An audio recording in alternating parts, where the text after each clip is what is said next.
Hello and welcome, guys.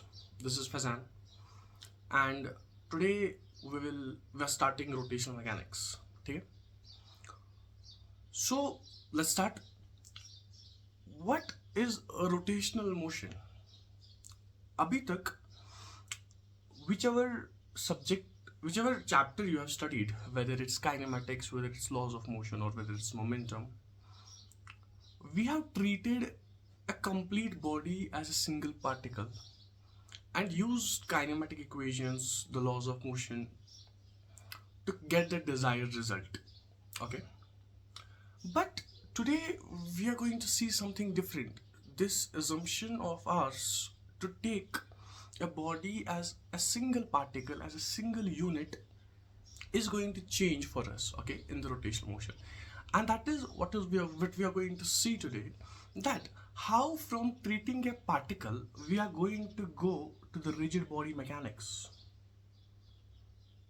Okay, so this is the chapter where you will make your comprehension about what rotation is, and you will get the feel of rotation. Okay, so before moving for the rotation, let's understand the types of motion. What are the different types of motion that we have? The first type of motion we have is called translational motion. और मेरा बच्चा, translational motion कैसा motion होता है? Translational motion एक ऐसा motion होता है जिसमें एक बॉडी जो है उसका हर एक पार्टिकल जो है वो सेम वेलोसिटी के साथ मूव करता है. Okay, the entire body moves from one place to another place without the overall without changing its orientation. ठीक है, एक बॉडी जो है वो एक जगह से दूसरी जगह पूरी की पूरी जाती है. Okay, whole of it. Okay, without changing its orientation. Okay, this is what we call translational motion. Translational motion क्या होता है इसको हम आगे देखेंगे. What is a rotational motion? A rotational motion, say for example I have this pen and this pen is rotating. Okay, a body spins or turns. एक body जब spin करती है या टर्न करती है about a fixed axis, that's what we call rotation. Okay, और जो हमारी जनरल मोशंस होती है वो होती है ट्रांसलेशनल मोशन और रोटेशनल मोशन का सुपरपोजिशन. ठीक है, इसमें बॉडी न सिर्फ रोटेट करती है बल्कि रोटेट करने के साथ साथ आगे भी चली जाती है. ठीक है, जो मोस्ट ऑफ द ऑब्जेक्ट्स है हमारे आसपास वो एग्जिबिट करते हैं जनरल मोशन, मतलब ट्रांसलेशनल मोशन और रोटेशनल मोशन का सुपरपोजिशन. आपको समझ आ गया बेटा? आगे बढ़ते हैं. अब ट्रांसलेशनल मोशन की एग्जांपल्स क्या है? ओके, अगर एक ट्रेन मूव कर रही है तो वो ट्रांसलेशनल मोशन कर रही है, रेक्टिलिनियर मोशन है वो. ठीक है, अगर एक लिफ्ट मूव कर रहा है इसको भी हम ट्रांसलेशनल मोशन कहते हैं. और एक और मोशन होता है इसको बोलते हैं curvilinear motion, and curvilinear motion is also the translational motion. ठीक है, कर्विलिनियर मोशन में क्या होता है, कभी कभी हमें कर्विलिनियर मोशन से, फॉर एग्जांपल हमारे पास पूजा की थाली है, ठीक है, और हम उसको ऐसे कर रहे हैं. Is this a rotational motion or is this a translational motion? ठीक है, it is a translational motion and more specifically it's called curvilinear motion. ठीक है, इसको हम आगे से देखेंगे कि पूजा की थाली को ऐसे हिलाना जो है how it's a curvilinear motion. Okay, we'll see it. So curvilinear motion वो है जहां पे कर्व्स होती है लेकिन वो फिर भी एक ट्रांसलेशनल मोशन होता है. सर वो फिर भी ट्रांसलेशनल मोशन क्यों होता है? ट्रांसलेशनल मोशन में जो हर एक पार्टिकल है बॉडी का, मतलब ट्रेन का पिछला डिब्बा और ट्रेन का सामने वाला डिब्बा, they would be moving with the same velocity. आपको समझ आ रही है मेरी बात? लिफ्ट का टॉप और लिफ्ट का बॉटम वो सेम वेलोसिटी से ऊपर जा रहे होंगे. ठीक है, जब कोई बॉडी कर्वलिनियर मोशन करती है, कर्व पे चलती है, वहां पे भी वो जो है सारे पार्टिकल्स जो है उसके सारे, फॉर एग्जांपल ये गाड़ी है and it's moving with the curve. ठीक है, if it's moving with the curve, every particle of the car would have same velocity. Okay, that's why the curvilinear motion is also the translational motion. तो translational motion के लिए हमारे पास जो condition है वो है कि हर कोई पार्टिकल एक पूरी बॉडी का सेम डिस्प्लेसमेंट करना चाहिए, सेम वेलोसिटी होना चाहिए उसका, और सेम एक्सेलरेशन होना चाहिए. इन शॉर्ट सेम काइनेमेटिक्स जो है वो फॉलो करेगा. कोई भी चेंज जो है इस बॉडी की ओरिएंटेशन में नहीं आती है, और ट्रांसलेशनल मोशन जो है वो लीनियर भी हो सकती है और कर्विलिनियर भी हो सकती है. ठीक है, इतना जो है हमारे लिए ट्रांसलेशनल मोशन के बारे में समझना it's enough. Now the the second thing, what is rotational motion, and here the things get very interesting. हमने देखा ट्रांसलेशनल मोशन में जो है हर कोई बॉडी, हर कोई जो पार्टिकल है उस बॉडी पे उसकी सेम वेलोसिटी है, उसकी सेम एक्सेलरेशन है और वो जो सेम डिस्प्लेसमेंट भी करते हैं, ठीक है। लेकिन रोटेशनल मोशन जो है, the things get different for us in rotational motion, and why they get different, let's try to understand what is rotational motion. हम कब बोलते हैं कोई बॉडी जो है वो रोटेट करती है। से फॉर एग्जाम्पल मेरे पास ये पेन है, ठीक है। This pen would rotate, this pen अगर ये ऐसे चल रहा है तो मैं कब बोलूंगा कि ये रोटेट कर रहा है। ये रोटेट मैं बोलूंगा तब कर रहा है जब every particle of this body does same displacement, angular displacement, sorry, when every particle on this body does same angular displacement in same time, I would say this body is rotating around a fixed axis. Okay, around a fixed axis. So what is the definition that we have wrote here? In rotational motion, every particle of a body rotates through the same angular displacement in the same interval of time. Therefore, every particle has same angular velocity but different linear velocities depending on the distance from the axis of rotation. अभी हम देखेंगे कि कैसे उनकी different linear velocities होती है। So simple बात है कि अगर हमें बोलना है कि कौन सी मोशन रोटेशनल मोशन है, रोटेशनल मोशन मेरा बेटा वो मोशन है आपका जहां पे आपकी बॉडी जो है वो सेम एंगुलर डिस्प्लेसमेंट करती है सेम टाइम इंटरवल में। अगर एंगुलर डिस्प्लेसमेंट सेम करती है, टाइम भी सेम लेती है, तो हमारी एंगुलर वेलोसिटी भी सेम होनी चाहिए। एक बात समझते हैं, let's take an example. If this body, if I have a circle, ये पॉइंट ए है और यहां पे जो है बॉडी का पॉइंट बी है। जब मैं रोटेट करता हूं इसको, ये पॉइंट ए यहां पहुंच जाता है, ये पॉइंट बी यहां पहुंच जाता है, और देखता हूं कि दोनों एंगल थीटा और थीटा सेम है, तो मैं बोलूंगा ये बॉडी रोटेट करती है। क्यों? बिकॉज ए जब यहां से यहां तक पहुंचा इसने सेम थीटा ट्रैवल किया, बी भी जब यहां से यहां तक पहुंचा इसने भी सेम थीटा ट्रैवल कर दिया। अगर दोनों ने सेम थीटा ट्रैवल किया है, that is same angular displacement, okay, in the same interval of time, we would say the body is rotating. Now let's see one thing.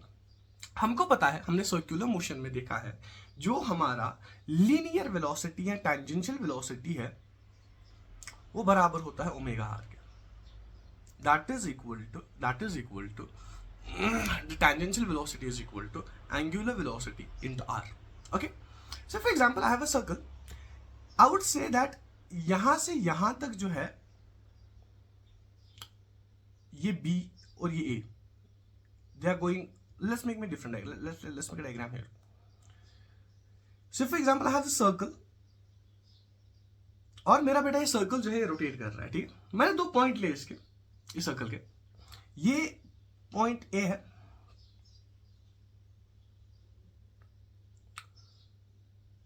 ये सेंटर है जहां जिस एक्सिस पे रोटेट हो रहा है, और ये है मेरा बेटा, मैंने एक और पॉइंट लिया, इस पॉइंट बी को। अगर in same time this A will move from this position to this position, making angle theta. Okay, let's suppose they did same angular displacement theta in time interval t. अगर same angular displacement theta है in time interval t, a जो है इस point से यहां पहुंचा है और b जो है इस पॉइंट से यहां तक पहुंचा है, तो question is, although they have covered the same displacement, sorry, they have covered the same angular displacement, लेकिन अगर मैं देखूं, मुझे लगता है ये आर्क का डिस्टेंस ज्यादा होगा इससे।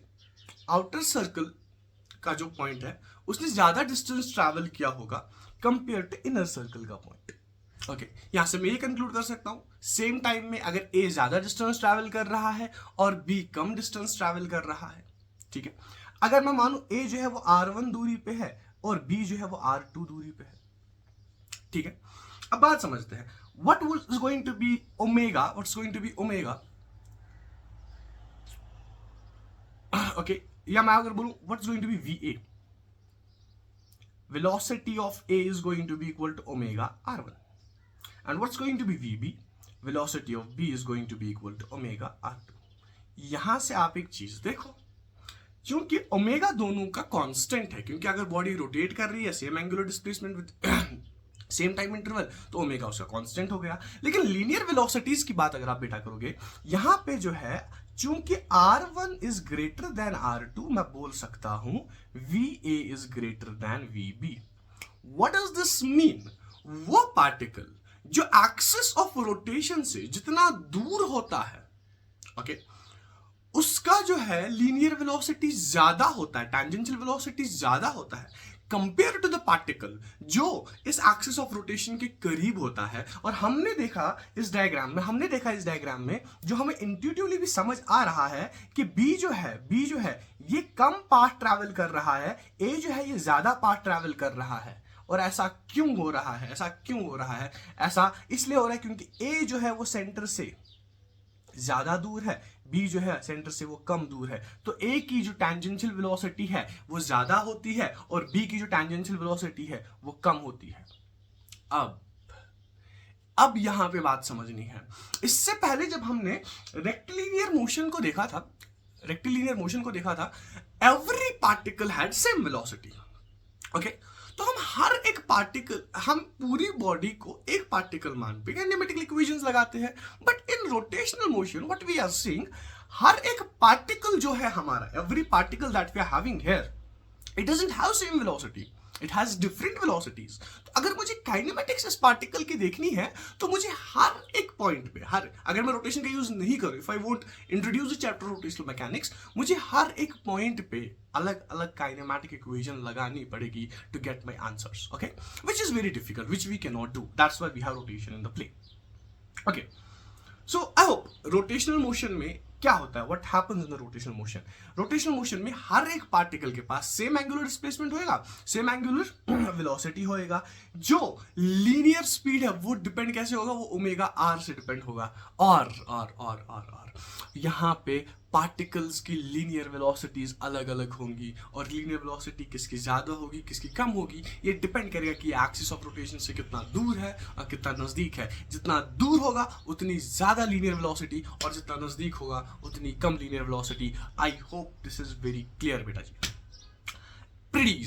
Pretty easy. So why do we need rotational dynamics? If someone is going to say, we need rotational dynamics because when bodies rotate, every particle has different kinematic relationships, and every particle has different velocity. Okay, if every particle has different velocity, so we would be needing, so for example, I have a wheel and there are n number of particles on the wheel, so I would be needing n number of kinematical equations to find it. Okay, so इसको हमने solve कैसे किया, आगे हम देखेंगे इसको. Now we have something called a general motion. General motion जो है आपका, ये एक ऐसा मोशन है जहां पे बॉडी जो है वो रोटेट भी कर रही है और at the same time translate भी कर रही है. से for example simple motion of a wheel, ये व्हील जो है ये रोटेट कर रहा है इस डायरेक्शन में और ये सीधे आगे जा रहा है. तो जनरल मोशन क्या है आपका, ये रोटेशनल मोशन और ट्रांसलेशनल मोशन का एडिशन है, सुपर इंपोजिशन है. ठीक है, ओके बेटा जी. जो रोलिंग मोशन है हमारा, रोलिंग मोशन का कॉन्सेप्ट है, ठीक है, वो इसी जनरल मोशन का एक प्योर फॉर्म है जिसको हम आगे पढ़ेंगे. ठीक है, तो जनरल मोशन में हमें ज्यादा नहीं याद रखना है. We just have to remember that it's the combination of the rotational motion and the translational motion, दोनों जब एक साथ होते हैं. जनरल मोशन की कंडीशंस को हम आगे पढ़ेंगे, प्योर रोलिंग तो यहाँ पे हम इसको छोड़ देते हैं. हम आते हैं अपने टॉपिक पे जिसके बारे में हमने बात करी है. Why do we need rigid bodies? And we have answered it. Why do we need rigid bodies? Why do we need a rigid body now? Like अभी तक हमने एक पार्टिकल को स्टडी करके अपनी सारी चीजें निकाल दी थी बाकी सारे चैप्टर्स में. Why do we need a rigid body here? यहाँ पे हमें पूरी बॉडी को क्यों एक साथ स्टडी करना पड़ेगा? यहाँ पे पूरी बॉडी को हमें एक साथ स्टडी करना इसलिए है क्योंकि बॉडी के अलग अलग पार्टिकल्स की अलग अलग लीनियर वेलोसिटीज हो सकती है, और अगर बॉडी के अलग अलग पार्टिकल्स की लीनियर वेलोसिटीज हो सकती है तो हमें we need to use those equations, a lot of equations. But अब हमें पूरी बॉडी को एक साथ स्टडी करना है. So the point is rotation. जब हमने रोटेशन के फिनोमेना देखे, इसकी वजह से हमें ये लगा था कि we cannot treat everywhere a body as a particle. हमें पूरी बॉडी को स्टडी करना पड़ेगा. So that is why we needed a new model अपनी इक्वेशंस पे अप्लाई करने के लिए. That's called as rigid body. Okay, particle model में जब हम बात करते हैं तो हम इग्नोर कर देते हैं साइज को, लेकिन यहां पे हम साइज को इग्नोर नहीं कर सकते. We can not ignore the size of a rigid body now.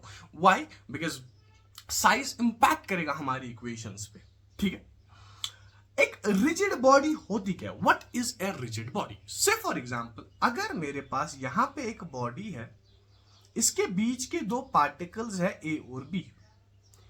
इन ए और बी का डिस्टेंस अगर सेम रहता है, if it remains same under every condition, the distance between particles inside a body remains same under every condition. ठीक है, हमने क्या बोला? A rigid body is an idealized body. Idealized body मतलब सच में है नहीं, ऐसा तो है नहीं. फॉर एग्जाम्पल, मेरे पास ये पेन है, मैं इस पे फोर्स लगा रहा हूं, ठीक है, अपेरेंटली मुझे लग रहा है कोई पार्टिकल्स जो है वो सेम जगह पे है, ये रिजिड बॉडी है, लेकिन एट माइक्रोस्कोपिक लेवल थोड़ा सा तो हिले होंगे, फोर्स तो लगा है, कुछ तो हुआ होगा उस फोर्स से. ओके, मतलब की बात क्या है? या फॉर एग्जांपल मेरे पास एक व्हील है, ठीक है, मैं उसके ऊपर बहुत ज्यादा फोर्स लगा दूं, if I put a lot of force on a wheel, तो ये व्हील पिचक जाएगा. ओके, तो अपेरेंटली कभी एक बॉडी जो है वो रिजिड बॉडी हमें लग सकती है छोटे फोर्स के सामने, लेकिन बड़े फोर्स के सामने वो पिचक जाएगी. लेकिन यहाँ पे हम आइडियलाइज करेंगे, हम बोलेंगे ना कि जो भी बॉडी हम ले रहे हैं ये पिचकेगी नहीं. It is a good rigid body, ये पिचकेगी नहीं अगर फोर्स भी लगाओगे तो. ओके, और distance between every pair of particle, आप कोई भी सभी पेयर उठाओ, ए और बी उठाओ, यहां से आप ए और सी उठाओ, इसके और इसके बीच देखो, यहां बी और सी के बीच देखो, ये जो है ये कांस्टेंट रहेगी under the action of under the जो डिस्टेंस है between particles, it will remain same under the action of constant force. आप या under the action of deforming force, अगर आप डिफॉर्मिंग फोर्स लगाओगे बॉडी पे, इसके बीच की डिस्टेंस जो है ये चेंज नहीं होगी. आपको मेरी बात समझ आ रही है? Now the point is, why do we need to take this assumption that the distance won't change between the particles? क्योंकि अगर particles के बीच में distance change होगा, जो हम बोलते हैं omega is equal to v is equal to omega r. मेरा बेटा, जो हम बोलते हैं v is equal to omega r, यहाँ पे r वेरिएबल हो जाएगा हमारे लिए. कभी जो वो पार्टिकल है वो 2 मीटर दूर होगा एक्सिस ऑफ रोटेशन से, कभी वो पार्टिकल 4 मीटर दूर होगा. So we won't be able to use our equations well. So in order to simplify, is it like for example, in order to simplify equations for us, हमने rigid bodies में इस assumption को लगाया. क्या इसका मतलब ये है? कि नॉन रिजिड बॉडीज पे हम रोटेशन के लॉज नहीं लगा सकते हैं? ठीक है, क्या इसका मतलब ये है कि we won't be applying rotation, हम रोटेशन की बातें नॉन रिजिड बॉडी से नहीं कर सकते? बिल्कुल कर सकते हैं, but that becomes so complex, क्योंकि वहां पे आर भी चेंज हो जाता है आपका. ठीक है, दैट बिकम्स सो कॉम्प्लेक्स, और वो हमारे सिलेबस, ना ही वो हमारे जेई में है और ना ही वो हमारे जेई मेंस में है. एडवांस में कभी कभी उसमें वो टच करता है उसको, और नीट में तो बिल्कुल भी नहीं पूछा जाता है. तो सिंपल अगर आपको याद रखनी है बात, what is a rigid body? एक रिजिड बॉडी ऐसी बॉडी होती है जिसके पार्टिकल्स के बीच का डिस्टेंस कभी भी चेंज नहीं होता है. अब अगर कोई बॉडी रिज्ड है, ठीक है, से for example I have a rigid body here, मैं इसमें 2 पॉइंट्स को ले लेता हूं. This is point A, this is point B. I assume कि ए की वेलोसिटी जो है वो इस डायरेक्शन में, से फॉर एग्जांपल इस v1, और बी की वेलोसिटी कुछ इस डायरेक्शन में है, से फॉर एग्जांपल इस v. ऐसे कर देते हैं, ऐसे ऐसे ऐसे ऐसे, ये बन गया बेटा जी, इट इज v2. जो लाइन ज्वाइन कर रही है ए और बी को वो ये है. ओके, एंड अगर हम देखिए, ये एंगल बना रहा है अल्फा, ये एंगल बना रहा है beta. Understand? So we have 2 particles, हम 2 पार्टिकल्स को देख रहे हैं. ठीक है, ये रोटेट कर रहा है ऐसे, इसकी वेलोसिटी जो है वो v है, और जो एक्सिस इनको ज्वाइन कर रही है, जो लाइन इनको ज्वाइन कर रही है, उसके साथ एंगल अल्फा बन रहा है, और बी की वेलोसिटी v2 है, जो एक्सिस इसको ज्वाइन कर रही है, इसके साथ एंगल बीटा बन रहा है. If I am going to resolve these velocities, यहां पे ये ऐसे रिजॉल्व होगा, ये बनेगा v1 साइन अल्फा, ऐसे रिजॉल्व होगा, ये बनेगा v1 कॉस अल्फा. अगर मैं b को देखूं, if I am going to look at b का रेजोल्यूशन कुछ ऐसे होगा, और ये ऐसे होगा, v2 cos alpha cos beta, v2 sine beta. बेटा अगर आप यहां पे देखोगे, द वेलोसिटी जो लाइन ऑफ एक्सिस के अलॉन्ग वेलोसिटी है, ठीक है, जो ए और बी को ज्वाइन कर रही है, और इस लाइन के अलॉन्ग जो वेलोसिटी है ये जीरो होना चाहिए। The sum of this velocity has to be zero. And why this has to be zero? क्योंकि अगर ये जीरो नहीं है तब ए को बी की तरफ जाना पड़ेगा या बी को ए की तरफ जाना पड़ेगा, and distance between this two particles won't remain same, and this won't be a rigid body anymore. Okay, so for this case, what we have to say? We have to say that v1 cos alpha plus v2 cos beta has to be equal to 0 for the case of a rigid body. Why? Along the line, दो particles की velocity जो along the line joining those particles वो हमेशा zero होनी चाहिए। Why? Because हमने सबसे पहली बात क्या बोली, that the distance between every pair of particle remains same. ठीक है? No relative motion can happen along AB. कोई भी relative motion होगी नहीं AB, क्योंकि अगर होगी तो ये rigid body रहेगी नहीं। Okay? अब एक और बात है, there will be only relative angular velocity, मतलब जो एंगुलर वेलोसिटी ए की होगी वही एंगुलर वेलोसिटी बी की होगी। ठीक है, so there will be relative angular motions, और ऑल पेयर्स जो है, जो सारे पार्टिकल्स है हमारे पास, इनकी सेम एंगुलर वेलोसिटी ही हो सकती है। ठीक है, अब सेम एंगुलर वेलोसिटी कैसे होगी सर, हमको बताओ कैसे होगी। ठीक है, let's take again this particles.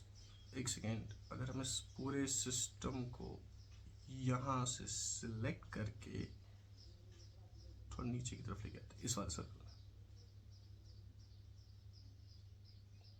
It looks fine now. Okay, अगर मैं देखूं, let's fix a, let's fix a. अगर मैं ए को फिक्स कर रहा हूं, व्हेन आई एम फिक्सिंग ए, आप बेटा देखिए, we're trying to prove that how they have common angular velocities. If I am fixing A, and now we will see that what is going to get the velocity. A हमारा fix है, B की पास velocity क्या होगी, what is going to be the velocity? इसके पास अपनी velocity है v2 sin beta. Okay, और जो ए की वेलोसिटी है वो चूंकि अपोजिट डायरेक्शन में है तो रिलेटिव वेलोसिटी में ऐड हो जाएगी, तो वेलोसिटी बनेगी प्लस v1 sin अल्फा। ये है आपकी वेलोसिटी v।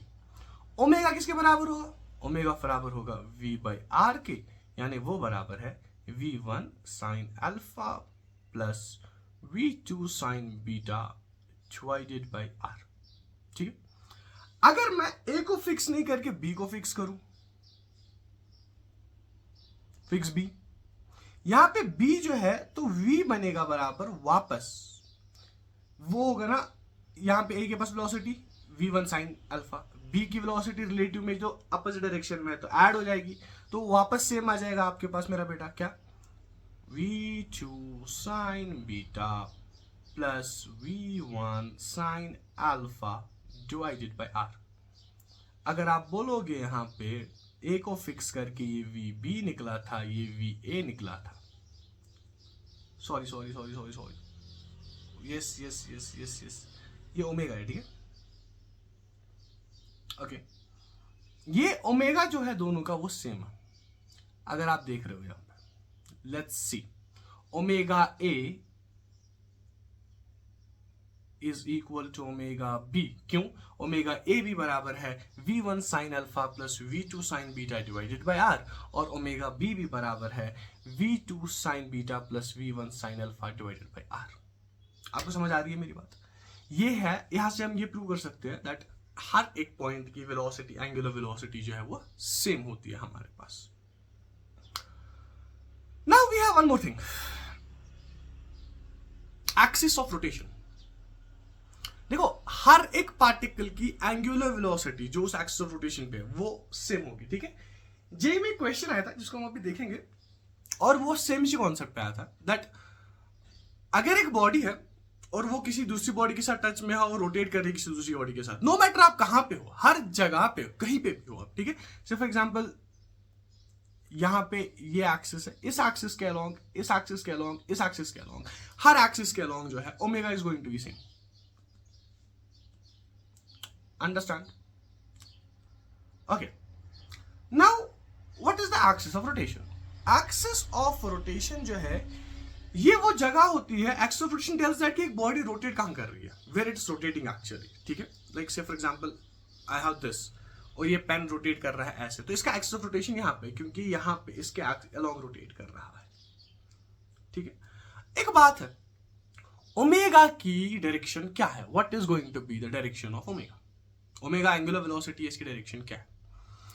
ओमेगा की डायरेक्शन जो है वो परपेंडिकुलर टू द प्लेन होती है. से फॉर एग्जांपल अगर ओमेगा क्लॉकवाइज है, ठीक है, अगर ओमेगा ऐसे है, अगर ओमेगा एंगुलर वेलोसिटी ऐसे है, ठीक है, तो डायरेक्शन कैसे निकालोगे आप?